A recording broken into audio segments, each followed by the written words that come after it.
ile la Rex Masai ni mojawapo ama examples za kuonyesha kwamba kuna uwajibikaji na kuna sheria ambazo zimewekwa.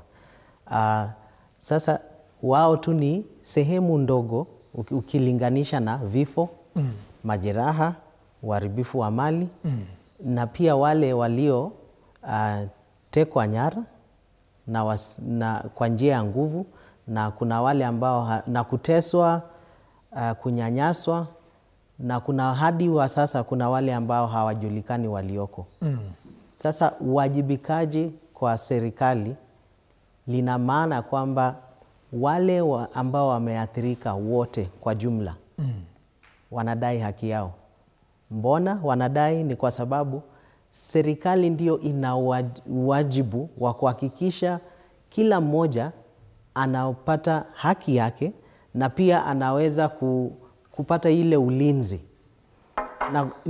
Na wakati ambapo hiyo ulinzi haipo, basi serikali inapaswa kujukumika na kusema kwamba tunaomba pole kwa matukio ambayo yametokea kwako, na basi tunaweza kuchukua hatua mbalimbali, kwa mfano kufanya uchunguzi, kujaribu kubainisha ikiwa kuna wale ambao wanaweza kuchukuliwa hatua za kiserikali, aidha idara ya jinai inaweza kufanya upelelezi na kuwashika na kuwakamata wale ambao wanakuja kuharibu mali.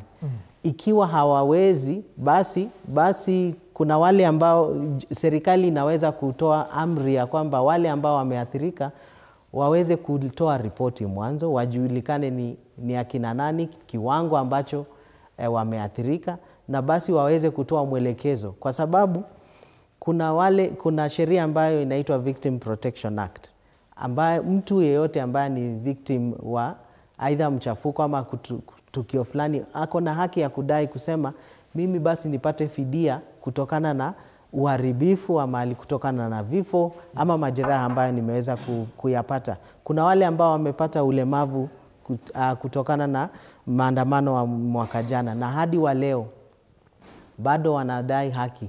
Hata hapo awali, kabla ya mwaka jana, kuna wale ambao walikuwa wa 2023, 2017, hata hadi tunaweza rudi mpaka 2007, wale ambao bado wanadai haki na ambao walichapisha ripoti katika ile ripoti ya Truth, Justice and Reconciliation, ama ile ripoti ya haki na maridhiano, na bado hadi wa leo wanadai. Na ni jukumu la serikali kuhakikisha kwamba hebu tuweze kupata mazungumzo na Wakenya na tuangazie hizi haki ambazo zimekiukwa, na tusije tu tukatoa tu msamaha pekee, lakini ukweli ujulikane ni nini kilitendeka.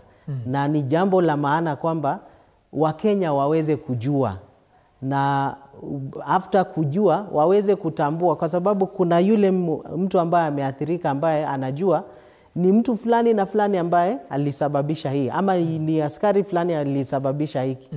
Na kama wanajulikana na hatua haijachukuliwa kwao, basi hiyo haki ama justice inapaswa kufanyika.